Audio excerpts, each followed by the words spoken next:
thokozani makhehla thokozani bogogo thokozani bomkhulu yebo umoyane kaNkosi lo okhulumayo eqhamukise wethu today sikhuluma ngenduku bethela umuzi. So now kunento eziningi ezenzakalako emzini la sihlala ngakhona. Now kuya ngokuthi wena umuzi wakho uqinise kangakanani. So le isikhonkwane. Masithi isikhonkwane in English we'll say a shield that protects your household, that protects your home as it is. Ngoba manje kwamele ube ne shield ezohlezi ukuvikelele ezitheni, kube nento ezokwazi ukuthi ukuvikele ezibhokweni. Now in actual fact in spirituality umuzi wakho kwamele ubike, umuzi wakho kwamele uqinise in all elements that possible that you can. So ngokusho njalo ke yasiza ukuthi le nduku le manje ikwazi ukuthi iqinise umuzi wakho iqoshe izilwane. Masithi izilwane ke manje there's possible creatures ezihlala nawe endlini.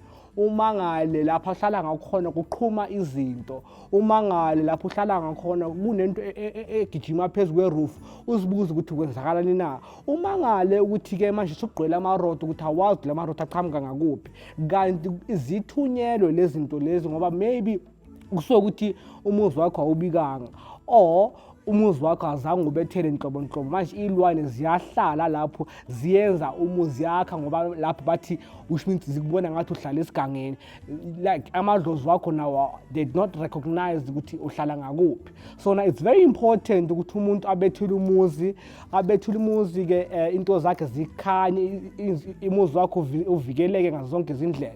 So umuntu okubethela into ekanje, so kuya ngokuthi umuntu ukhande kanjani, kuya ngokuthi umuntu ukuthi uhlanganise kanjani, ihlanganisa ngenye indlela eziningi ezihlukahlukene. So now uyasiza in actual fact ukuthi manje uqoshe izilwane ukuthi umuzi wakho uqine ube peaceful.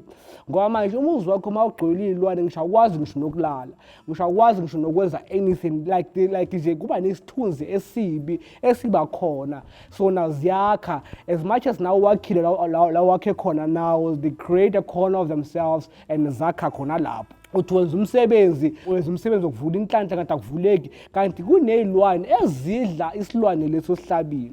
So ngokusho njalo it's very important for umuntu ke manje athole isikhonkwane ukuthi aqinise umuzi wakhe ngendlela eziningi ezihlukahlukene, so that ukuthi kube ne security for wena nengane zakho nomndeni wakho namadlozi wakho. So na lento lihamba ngendlela eziningi ezihlukahlukene, meaning that it's either ufaka amadlozi uyabethela ubethula umuzi, kuya ngokuthi wena manje uqhamukeni emathanjeni, uqhamukeni ukuthi kwenzakalani, ukuthi umuntu akamane nje athenga indlu bese uyahlala. Ngoba manje it must be acknowledged, it must be marked ukuthi manje la kuhlala la kwabasibani ukwenzakalani, otherwise you will be recognized as umuntu ohlala esigangeni. So ngokusho njalo kubalekile ukuthi umuntu on a daily or monthly or yearly umuntu ke manje athole induku eqinisa umuzi wakhe ukuthi izinto zingangeni eblabhabdidingo.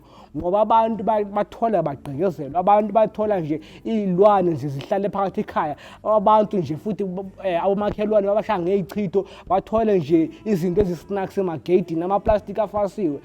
Le induku inceda ukuthi kususe zonke lezi zinto lezo ukuthi umuzi wakho ube ne security, umuzi wakho ube ne safety right, ukuthi manje lezi zinto lezi nalaba attempt ukufaka izinto zingalokothi nokungena. So lo muthi lo sisa ngaleyo ndlela le ukuthi umuzi wakho ube na that shield and be protected, izinto zikhanye kubonakala kuqhubeka kuye phambili. Nanoma ukephi iyasiza, nanoma bathi you going for a vacation, le nduku yakwazi ukuthi igade indlu yakho ngokufanelekile ukuthi manje kubonakala ngathi kunabantu, ukuthi manje abantu bangadlaleli lapho, ngisho nezigebengu ukuthi zingangeni lapho. Ngoba abantu abaningi bayakhala bathi bayagcekezela, abantu abaningi bayakhala bathi kunezinto esichuma lapha endlini bangazi ukuthi yini. It's because of kunezilwane, kunezimfene, kunabomathananazana abahlala khona lapho, meaning that kunabotikoloshu ama small boys ezihlala lapha ezithunyelwe ezingafuneki. So now le nduku le iqosha konke lezithunzi ezimbi, le nduku iqosha konke okungafuneki. So ngokusho njalo ke umuthi okubethela lo